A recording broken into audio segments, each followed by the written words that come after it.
आज की कहानी है बांझ, रुला देने वाली कहानी।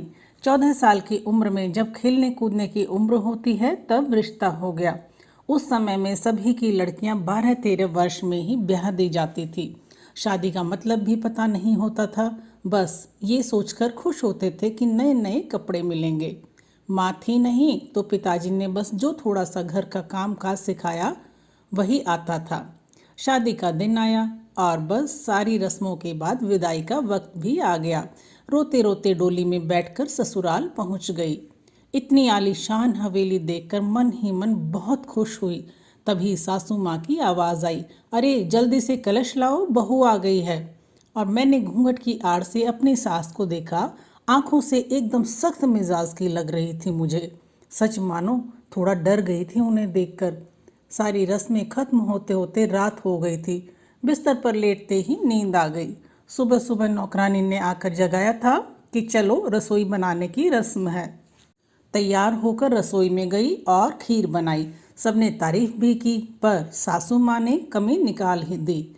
साथ ही साथ हिदायत भी दे दी कि अब बचपन छोड़कर कुछ काम काज सीख लो। 15 दिन बाद मेरे पति को भी हॉस्टल जाना था, क्योंकि वह तब बीए कर रहे थे। खैर, अमर भी हॉस्टल चले गए और मैं अकेली रह गई अपने सास और ससुर के साथ। पढ़ती, बीच बीच में अमर चिट्ठी लिखते थे, पर पहले सासू माँ थी, बाद में मेरे पास आती थी। उम्र कम होने की वजह से इतना फर्क नहीं पड़ता था। मेरे अकेलेपन का साथी था आम का पेड़। हाँ, वही आम का पेड़ जो हवेली के पीछे के आंगन में लगा था। उस आम के पेड़ के नीचे एक कच्ची मिट्टी का कमरा भी बना हुआ था, पर वो पेड़ फल नहीं देता था, इसलिए सारे हवेली वाले उस पेड़ को बांझ कहते थे। पर मुझे न जाने क्यों उस पेड़ से बहुत प्यार था। जब काम से निवृत्त होकर कुछ फुर्सत के पल मिलते थे तो एक वही पेड़ मेरा साथी होता था। उसको देखते हुए मैं अपनी सारी थकान भूल जाती थी। 2 साल बीत गए और मैं 16 साल की हो गई। उम्र की भी स्नातक की पढ़ाई पूरी हो गई थी। आज अमर वापस आ रहे थे। सासू माँ सुबह से ही तैयारी में लगी हुई थी। खुद ही रसोई में जा जाकर सारा जायज़ा ले रही थी। मैं भी बहुत खुश थी कि अब मुझे अकेले नहीं रहना पड़ेगा। 16 श्रृंगार के साथ में पूर्ण स्त्री की तरह महसूस कर रही थी। आज मांग का सिंदूर कुछ अलग ही लालिमा लिए हुए था। शायद यह लालिमा मेरे चेहरे पर भी दिख रही थी। तभी तो मेरी सास ने मुझसे कहा कि जा अपनी नज़र उतरवा ले, अमर आ गए हैं। हवेली की हलचल से पता चल गया था मुझे। खाने पीने से निवृत्त होकर सब आराम करने चले गए। अमर भी कमरे में आ गए थे और मैं बस शर्म से लाल हुई जा रही थी। तभी अमर ने मुझे तोहफा दिया, एक सुंदर लाल साड़ी। पर मेरे लिए तो अमर का वापस आना ही सबसे बड़ा तोहफा था। हमने ढेर सारी बातें की, जिनमें कुछ शिकायतें थी, कुछ प्यार था। समय बीतता गया और 2 साल कैसे बीत गए पता ही नहीं चला। अमर और मैं एक दूसरे के साथ बहुत खुश थे। एक दिन अचानक पता चला कि मेरे पिताजी बहुत बीमार हैं। अमर मुझे लेकर तुरंत रवाना हो गई। पिताजी मुझे देखकर बहुत खुश हुए, जैसे मेरे लिए ही अपनी सांसों को रोका हुआ था। और फिर मुझे अमर के हवाले करके वो इस दुनिया से चले गए। भीगी आंखों से अपने पिताजी को विदा किया। अब मेरा सब कुछ अमर और उसका परिवार ही था। समय गुजरता गया और अमर ने अपनी लॉ की पढ़ाई भी पूरी कर ली और अब वो सरकारी वकील कहलाने लगे थे। पर भगवान ने मुझे अभी संतान सुख नहीं दिया था। अभी तो सासू माँ दबी जुबान में बोलती थी, पर धीरे धीरे उन्होंने अपना रुख कड़ा कर लिया। अमर बहुत व्यस्त रहते थे अपने काम में, सो वो मेरे पीछे सारा दिन पड़ी रहती।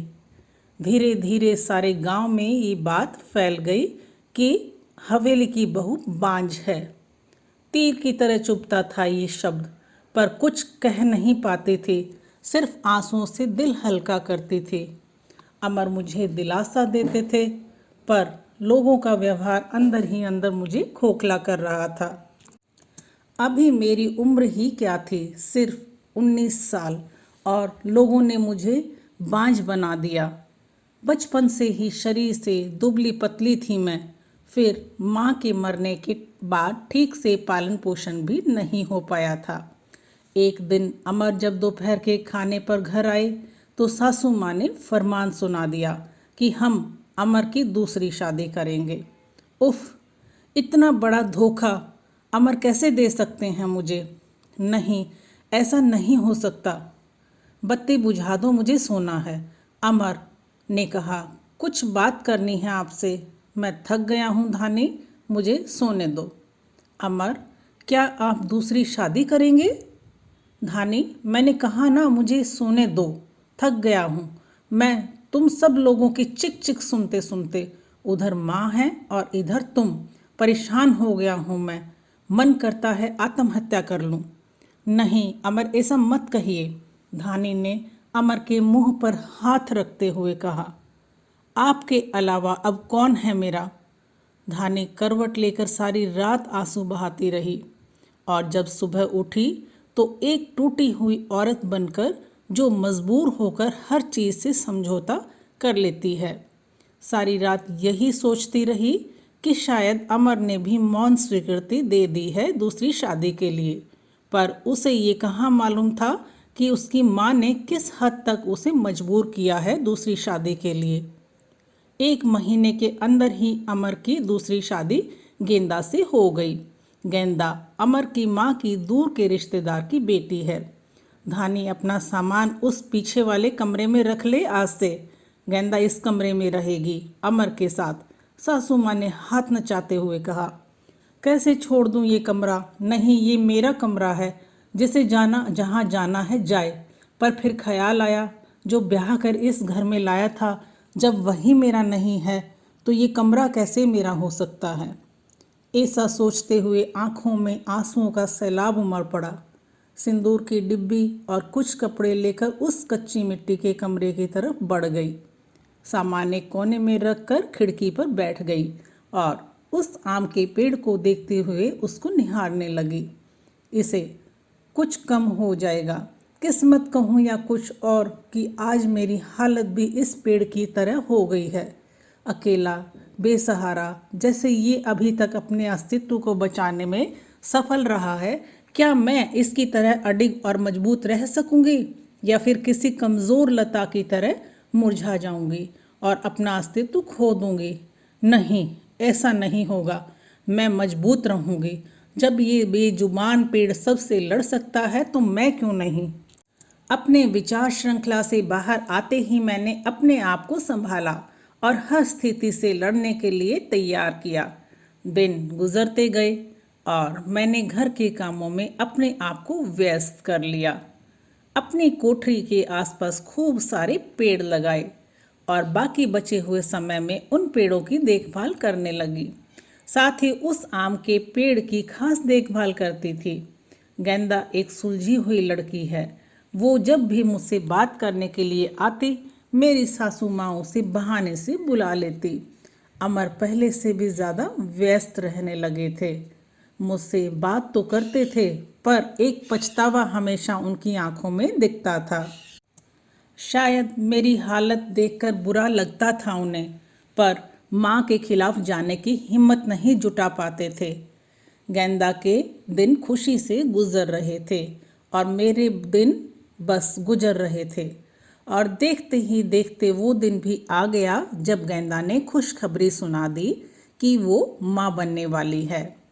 पूरी हवेली में त्योहार जैसा माहौल हो गया। सारे नौकरों में तोहफे बांटे जाने लगे। मैं भी बहुत खुश थी कि चलो अच्छा है, अब घर में एक नया भी मेहमान आएगा, शायद मेरी ज़िंदगी का सूनापन कम हो। गेंदा बहुत कमज़ोर थी और उम्र भी 16 साल। उसे बहुत तकलीफ़ होती थी। अब सासू माँ का आदेश था कि उसकी अच्छे से सेवा की जाए, जिससे कि उसकी कमजोरी दूर हो सके। सारी देखभाल के बाद भी गेंदा का वजन कुछ खास नहीं बढ़ रहा था।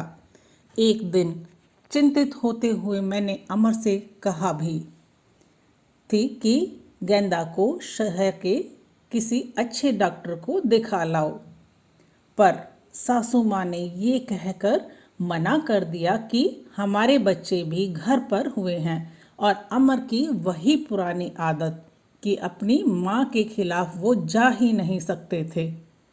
एक दिन गेंदा की तबीयत कुछ खराब होने लगी। उसकी सांस बहुत फूल रही थी। घबरा कर मैंने गांव के वैद्य जी को बुलावा भेजा। वैद्य जी ने आकर कुछ दवाइयाँ दी और खून की कमी भी बताई।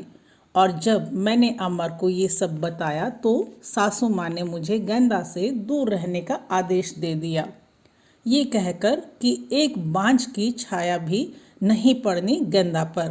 खैर, मुझे गेंदा से दूर कर दिया गया और मैं फिर से अपनी कोठरी में अकेली सारा दिन बंद रहने लगी। या ये कहूँ कि अंदर ही अंदर मैं खुद भी डर गई थी कि कहीं सचमुच मेरी वजह से गेंदा को कुछ हो न जाए। कुछ दिन बाद रात में नौकरों का शोर शराबा सुन के मैं आंगन की तरफ भागी। देखा तो गेंदा के प्रसव का समय आ गया था। गांव की बूढ़ी औरतें और दाइयों को बुलाया गया। पूरी हवेली में हलचल का माहौल था। मैंने अमर की तरफ देखा, बहुत डरे हुए लग रहे थे। मैं उनके पास गई और उन्हें थोड़ा धैर्य रखने को कहा। थोड़ी देर में बच्चे की किलकारी गूंजने लगी। हम सभी की खुशी का ठिकाना नहीं था, पर तभी काकी ने बाहर आकर बताया कि गेंदा की कमजोरी और खून की कमी के कारण वो गेंदा को बचा नहीं पाए। बेटी को जन्म देते ही गेंदा का देहांत हो गया। हाय, पोते का मुंह नहीं देख पाई मैं, अब कैसे मेरा वंश चलेगा। सासू माँ का विलाप सारी हवेली में गूंज रहा था। उस छोटे दूध मुँहे बच्चे को देख कर मेरा कलेजा मुंह को आता। ऐसा लगता जैसे वो मैं हूँ। मैंने उसे कलेजे से लगा के रखा। जिनकी माँ नहीं होती वो बच्चे कुछ ज़्यादा ही समझदार होते हैं शायद।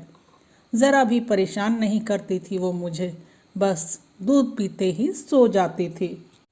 सासू माँ का वही राग चलता रहता कि लड़कियों से वंश नहीं चलता है, पर अब शायद किसी को फर्क नहीं पड़ता था। अमर अब पहले से खुश रहने लगे थे। ऑफिस से आते ही मेरे कमरे में आते और गुड़िया को खिलाते। मुझे भी अमर को खुश देखकर अच्छा लगता था। साल बीत चुका था गेंदा को गए हुए और गुड़िया को आए हुए। आज गेंदा की बरसी है। हवेली में छोटी सी पूजा रखवाई है मैंने। पंडित जी के आते ही सासू माँ ने प्रश्न किया कि क्या मैं जीते जी पोते का मुंह देख पाऊंगी, और पंडित जी ने उसके लिए कुछ ग्रह शांति के उपाय बताए। सासू माँ चल दी पंडित जी को हवेली दिखाने और सारी हवेली की शुद्धि कराने। मेरी कोठरी के पास भी गई और पंडित जी को वो बांझ पेड़ भी दिखाया। पेड़ देखते ही पंडित जी का मुंह बन गया और उन्होंने कहना शुरू कर दिया कि इसी मनहूस पेड़ की वजह से हमारे घर में बेटा नहीं है। जितनी जल्दी हो सके इसे कटा दो। और सासू माँ ने तुरंत नौकरों को बुला लिया कि आज ही इस पेड़ को काट ही डालो। मुझे कुछ समझ नहीं आ रहा था कि क्या करूं, कैसे अपने सुख दुख के साथी को बचाऊं। जैसे ही वो कुल्हाड़ी लेकर पेड़ काटने लगे, आगे बढ़ने लगे, मैं फुर्ती से भागकर उस पेड़ से लिपट गई और विनती करने लगी कि पेड़ को छोड़ दो, पर वो लोग नहीं मान रहे थे। मैं रोती जा रही थी, पर किसी को तरस नहीं आ रहा था। तभी किसी ने मुझे खींचकर धक्का दिया और मेरा सिर पत्थर से टकरा गया। सिर से खून की धार निकल रही थी। ये देखकर अमर से रहा नहीं गया और उन्होंने सबको वहाँ से हटा दिया और तुरंत मुझे अस्पताल ले गए। मलहम पट्टी के बाद मुझे कुछ होश आया। डॉक्टर साहिबा सामने खड़ी थी और अमर को कुछ समझा रही थी। सासू माँ भी वहीं थी और उनके चेहरे से पता चल रहा था कि उन्हें अपने किए पर अफसोस है। डॉक्टर साहब, डॉक्टर, क्या अब हम इसे घर ले जा सकते हैं? अमर ने पूछा। हाँ, अब आप इन्हें ले जा सकते हैं, पर ख्याल रखिएगा कि अब ऐसा दोबारा न हो, क्योंकि ऐसी हालत में ऐसे गिरना ठीक नहीं होता है। ऐसी हालत? डॉक्टर, क्या हुआ है इसे? अमर ने घबराते हुए डॉक्टर से पूछा। अरे, आप लोगों को नहीं पता, अब ये माँ बनने वाली हैं, तो इनका अच्छे से ख्याल रखिएगा। ये सुनकर किसी को भी यकीन नहीं हुआ। बस सब एक दूसरे को देखे जा रहे थे और मैं तो बिल्कुल यकीन नहीं कर पा रही थी। सासू माँ की आंखों में पछतावे के आंसू थे। मेरे सर पर हाथ रखकर बस इतना ही कह सकी कि मुझे माफ़ कर दो, और मैं मुस्कुराकर उनसे लिपट गई जैसे मैं अपनी माँ से लिपटी हूँ। पूरे 9 महीने मेरी सासू माँ ने मेरा बहुत ख्याल रखा और मैंने उस पेड़ का। आज मेरी डिलीवरी होनी थी। सासू माँ समय से मुझे अस्पताल ले गई ताकि जो गलती उन्होंने गेंदा के समय की थी वो अब न हो। बधाई हो, आपके पोता हुआ है। नर्स ने सासू माँ को खबर सुनाई और सासू माँ ने हाथ से अंगूठी निकालकर नर्स को दी। वो खुश थी, पर इस वजह से नहीं कि पोता हुआ है, बल्कि इस बात पर कि मैं बिल्कुल ठीक हूँ। हवेली में धूमधाम थी। सब खुश थे कि हमारा परिवार पूर्ण हो गया था बेटी और बेटे के आने से।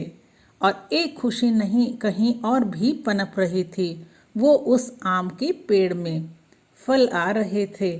शायद हम बहुत जल्दी चिंता करने लगते हैं फल मिलने की, पर हर चीज़ का एक समय होता है। कुपोषित शरीर हो या पेड़, दोनों ही फल नहीं देते। मेरी कहानी देखने के लिए दोस्तों बहुत बहुत धन्यवाद। पसंद आई हो तो प्लीज़ लाइक करें, शेयर करें और चैनल को सब्सक्राइब भी ज़रूर करें। जल्दी ही मिलती हूँ एक नई कहानी के साथ। तब तक के लिए धन्यवाद।